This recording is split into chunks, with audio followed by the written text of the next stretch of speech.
조민찬 채널에 오신 여러분 안녕하세요. 조민진입니다. 이번 영상은요, 제가 준비하면서 특히 염두에 둔 분들이 있습니다. 물론 제 자신도 포함됩니다. 바로 자신의 삶을 전진시키고자 하는 소망을 한가득 품고 사는 분들입니다. 그런 여러분들이 제 채널에 많이 오시는 것 같기도 해서 맞춤형 영상을 준비했습니다. 하지만 여러분, 혹시라도 나는 특별히 앞으로 나아가야지 라거나 내 삶을 전진시키는 힘 혹은 방안에 대한 고민, 생각 없는데 하셨어도 이번 영상 한번 끝까지 봐주셨으면 좋겠어요. 우리가 많이 알죠. 매슬로라는 심리학자가 인간이 가는 최상의 욕구로 자아실현의 욕구를 꼽았잖아요. 기본적인 생리적 욕구부터 단계별로 각각의 욕구가 차근차근 충족되면 결국 인간은 자신을 발전시켜서 잠재력을 완전히 실현하는 자아실현의 욕구를 채우고 싶어진다는 거예요. 이런 차원에서 저는 내 삶을 이끌고 앞으로 나아간다는 거는 큰 틀에서 보면 이런 자아실현과 그 맥락이 맞닿아 있는 게 아닐까 하는 생각을 해봅니다. 결국 우리 모두를 위한 영상이라는 말씀을 드리고 싶은가 봐요, 제가. 그럼 삶을 전진시키는 방법, 그러니까 우리가 앞으로 나아가기 위해 꼭 필요한 딱 두 가지에 대한 얘기를 시작해 보겠습니다. 첫 번째, 우선 지금 내가 뭘 해야 하는지를 아는 것이 중요합니다.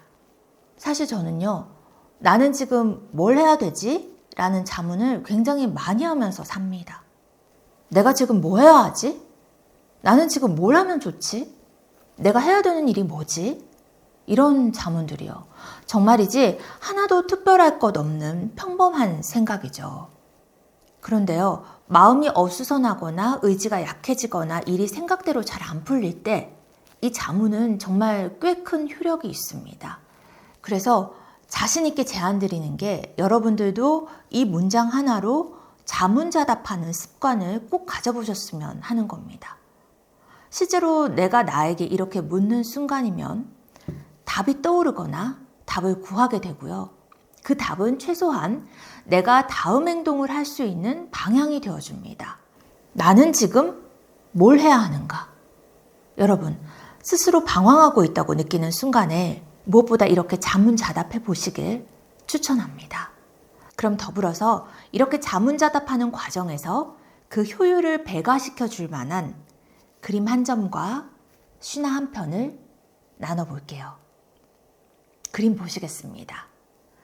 이 그림은 19세기 프랑스의 대표적 풍경화가로 유명했던 카미유 코로의 작품입니다. 저는 개인적으로 이 그림이 참 가슴 아파요. 하지만 그만큼 좋아하는 그림입니다.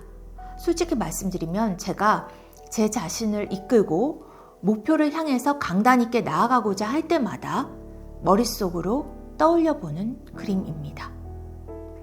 여러분 보시면 그림이 어때요? 아름다운 숲속이죠. 하지만 왠지 긴장감과 음산함이 느껴집니다. 그림 제목이 지하세계에서 에우리디케를 데려오는 오르페우스입니다. 코로가 그리스 신화 속에 나오는 오르페우스와 에우리디케의 얘기를 그림으로 그린 거죠. 각종 문학이나 예술 작품에서 워낙 많이 인용되는 신화여서 우리에게 비교적 익숙한 얘기이긴 하지만 간단히 말씀드려 볼게요. 오르페우스는 그리스 신화 속에서 아주 탁월하게 아름다운 음악을 연주하는 음유 시인입니다. 그리고 코로의 그림 속에 함께 나오는 아리따운 ним프 에우리디케의 남편입니다. 오르페우스의 아버지가 제우스의 아들이자 음악의 신이자 태양신인 아폴론이고요. 어머니가 현악기의 여신인 칼리오페입니다. 그러니까 아빠 엄마 모두 음악적으로 예술적으로 탁월한 존재들이죠. 그 재능을 그대로 물려받은 오르페우스는 그야말로 천하제일의 뛰어난 음악가였습니다. 어느 정도였냐면요, 오르페우스가 리라를 연주하면요, 사나운 동물들도 음악에 매료돼서 온순해지고 나무들도 감동해서 음악이 들리는 쪽으로 가지를 기울이고 딱딱한 돌들도 말랑말랑해질 정도였대요. 오르페우스의 음악, 노래가 그 정도로 매혹적이었던 거죠. 코로의 그림을 좀 자세히 보시면 오르페우스 왼손에 들려있는 악기가 리라입니다. 고대 그리스의 작은 현악기고요.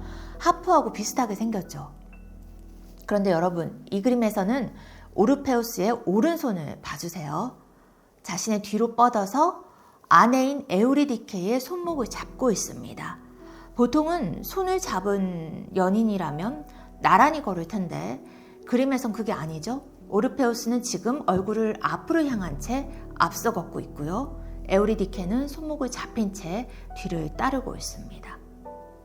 이유는 그림의 제목처럼 지금 둘이 걷고 있는 이곳이 지하세계, 저승이기 때문입니다. 자초지종을 얘기 드리면 앞서 사랑하는 아내 에우리디케가 독사에게 물려서 목숨을 잃었어요. 너무나 큰 슬픔에 빠진 오르페우스가 에우리디케를 구하러 갑니다. 자신의 아름다운 음악으로 신들을 감화시켜서 마침내 저승까지 내려간 거죠. 그리고 역시 아름다운 노래로 저승의 지배자인 하데스까지 감동시켜서 아내인 에우리디케를 다시 이승으로 데려갈 수 있도록 허락을 받습니다. 그런데 하데스가 그렇게 허락하면서 한 가지 조건을 건 거예요. 저승을 완전히 벗어날 때까지 절대로 뒤돌아서 에우리디케의 얼굴을 보지 말 것. 여러분이 지금 보시는 코로의 이 그림이 바로 오르페우스가 하데스와의 약속을 지키기 위해서 뒤돌아보지 않고 아내를 데리고 저승을 지나는 바로 그 장면입니다. 그런데 여러분, 제가 왜 가슴이 아픈 그림이라고 했을까요? 다음 장면이 어떨지 미리 알고 있어서 그래요.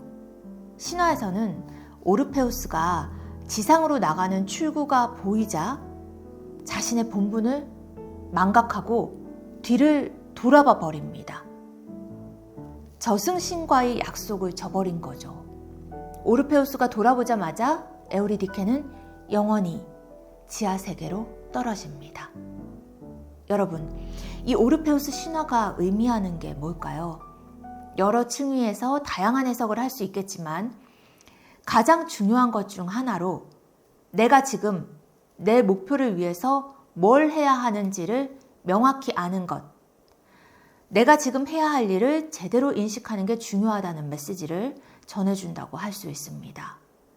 오르페우스는 자신의 목표, 에우리디케를 무사히 저승 밖으로 데리고 나가야 한다는 걸 끝까지 잊지 말았어야 합니다. 그리고 그걸 위해서 자신이 해야 하는 일을 끝까지 제대로 수행했어야죠. 결코 뒤를 돌아보지 말았어야 합니다. 그랬다면 아내를 잃었던 슬픈 과거로 되돌아가지 않고 아마도 새로운 행복을 누렸을 겁니다. 말씀드렸듯이 저는 제가 크고 작은 목표 앞에서 마음이 해이해질 때 이 오르페우스 신화와 코로의 그림을 떠올려 봅니다. 긴장감을 유지하고 막판 스퍼트 올리기에 집중하는 데 도움이 되거든요. 저로서는 나를 이끌고 앞으로 나아가는 데 꽤 도움이 되는 이미지와 이야기를 여러분들에게 전해드렸습니다. 자, 이렇게 명확한 목표와 그걸 위해서 지금 내가 해야 할 일을 안다는 전제 하에서 삶을 전진시키는 두 번째 방법은 뭐냐? 그것은 바로 그 할 일을 하는 것입니다. 그게 무슨 방법인가 싶으시죠? 여러분, 근데 이건 정말 중요해요. 목표도 있고 뭘 해야 하는지도 알고 있지만 하지 않으면 아무런 의미가, 아무런 소용이 없습니다. 내가 뭘 해야 하지? 라고 자문해서 내가 나 자신에게 답을 주면 그 답을 행동으로 옮겨야 비로소 그 자문자답이 의미를 갖습니다. 여러분, 이 대목에서 저는 우리가 다 아는 관성의 법칙을 한 번 더 상기시켜 드리고 싶어요. 학창시절에 배웠잖아요. 뉴턴의 운동법칙 중 제1법칙이 관성의 법칙입니다. 특별히 외부에서 따로 힘이 가해지지 않은 이상 정지해 있는 물체는 계속 정지해 있고 움직이던 건 계속 움직이는 그 상태를 유지하려고 한다는 거죠. 그래서 내가 갖고 있는 관성이라고 하면 곧 나의 습관이라고도 말할 수 있습니다. 목표를 이루려면 할 일을 해야 한다는 건 명백하죠. 근데 대부분의 목표는 성취하기까지 시간이 걸립니다. 대개는 같은 행동, 같은 노력을 반복해야 결실이 맺어진다는 거죠. 그래서 꿈을 이루고자 한다면 그 할 일을 하는 자세가 습관이 되는 게 중요합니다. 일회적이고 일시적인 게 아니라 지속적으로 하는 힘이 필요하죠. 할 일을 하는 습관을 기르면 할 일을 하는 관성이 생깁니다.